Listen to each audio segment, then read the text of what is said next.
Bismillahirrahmanirrahim. Assalamualaikum warahmatullahi wabarakatuh. Raditu billahi rabba wa bil islam dina wa bi Muhammadin nabiyya wa rasulah. Rabbi syrah li sadri wa yassir li amri wahlul 'uqdatam min lisani yafqahu qawli. Syukur alhamdulillah atas berkat rahmat Allah Subhanahu wa taala, kita masih diberi kesempatan untuk kembali menjadi seseorang yang bermanfaat untuk sesama. Kita masih diberi nikmat sehat dan nikmat iman. Salawat dan salam tetap tercurah kepada junjungan Nabi Muhammad SAW. Allahumma shalli wa sallim alaihi. Nabi sebagai uswatun hasanah bagi kita semua.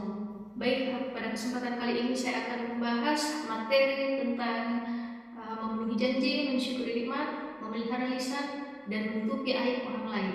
Yang pertama yaitu memenuhi janji.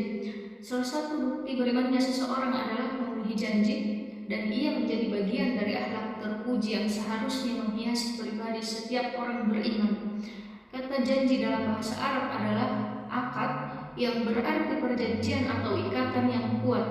Jadi memenuhi janji merupakan kewajiban dan menjadi tanda orang itu beriman atau tidak. Itu sebabnya jika dikaitkan dengan makna bahasa, maka janji itu harus ditepati dan dipenuhi. Dan kita diingatkan bahwa setiap janji akan diminta pertanggungjawaban. Kesimpulannya, saat kita bisa memenuhi janji, maka itu adalah komitmen pada diri kita sendiri dan orang lain. Kemudian, jadilah pribadi yang dapat diandalkan dengan selalu menepati janji. Adapun pembagian janji terdapat dua, yaitu yang pertama janji kepada Allah Subhanahu wa taala, yang kedua janji kepada sesama manusia.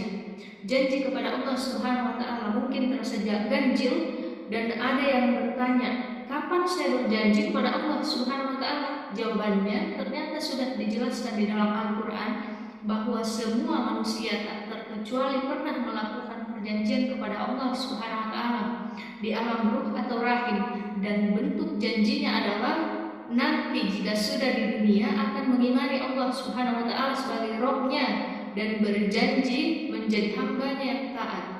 Jangan jadikan janji kepada Allah Subhanahu wa taala sebagai beban, melainkan jadikan itu sebagai anugerah sehingga kita bisa merasakan kedamaian hati dan kebahagiaan yang hakiki. Yang kedua, ada janji kepada sesama manusia. Janji kepada sesama manusia adalah janji-janji yang sudah dibuat dan disepakati baik sebagai pribadi maupun dengan lembaga atau pihak lain. Melalui janji-janji inilah reputasi dan nama baik dipertaruhkan. Sekali atau beberapa kali janji tidak ditepati, tanggung sendiri akibatnya, seperti paparan di muka. Sulit sekali menumbuhkan kepercayaan jika orang atau pihak lain sudah pernah dicederai atau dilukai akibat janji yang tidak ditepati. Pembahasan yang kedua yaitu mensyukuri nikmat. Ada dua kata dasar yang digunakan, yakni syukur dan nikmat. Syukur yaitu bentuk keridaan atau pengakuan terhadap rahmat Allah Subhanahu wa taala dengan setulus hati. Makna lainnya adalah pujian atau pengakuan terhadap segala nikmat Allah Subhanahu wa taala yang dibuktikan dengan kerendahan hati dan ketulusan menerimanya yang diwujudkan melalui ucapan, sikap, dan perilaku. Sementara makna nikmat menurut bahasa adalah pemberian anugerah, kebaikan, dan kesenangan yang diberikan manusia baik berupa rezeki, harta, keluarga, maupun segala kesenangan yang lain.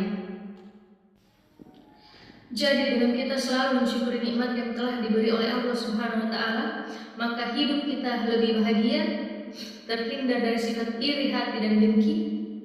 Kemudian membuat kita menjadi lebih sabar dalam menghadapi cobaan. Pembahasan yang ketiga yaitu memelihara lisan. Lidah atau lisan bisa dikatakan sebagai bagian anggota tubuh yang sangat berharga. Rasulullah SAW juga mengingatkan kita bahwa keselamatan manusia tergantung pada kemampuannya dalam menjaga lisannya.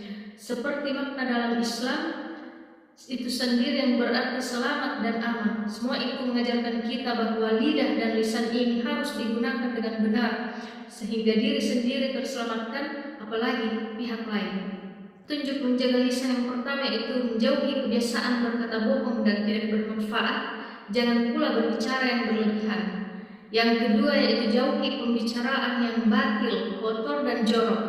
Ketiga, jangan berbicara dusta atau palsu.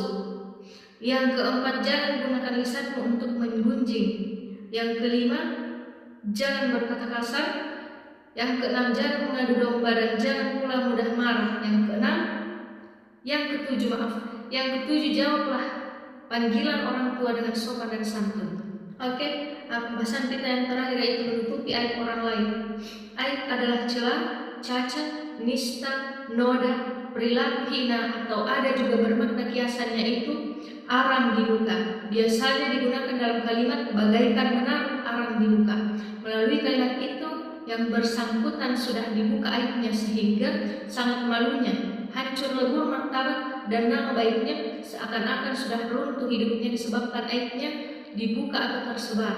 Macam-macam aib. Yang pertama yaitu aib zahir, yaitu aib yang nampak dan dapat diketahui secara lahir jika diperhatikan betul. Misalnya cacat pada barang-barang perdagangan, contohnya buah-buahan yang busuk atau yang kelihatan cacatnya. Kemudian yang kedua, aib tersembunyi, yaitu aib yang tidak nampak karena disembunyikan, tidak terlihat meski sudah diperhatikan betul-betul.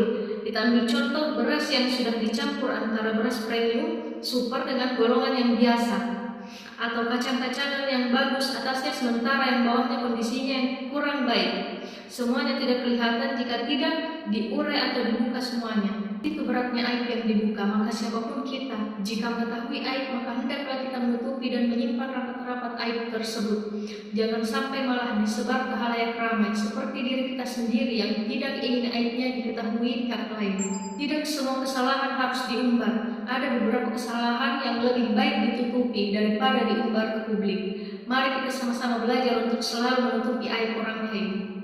Baik, itulah tadi pemaparan materi dari saya sendiri. Lebih dan kurangnya mohon dimaafkan. Wabillahi taufiq. Wassalamualaikum warahmatullahi wabarakatuh.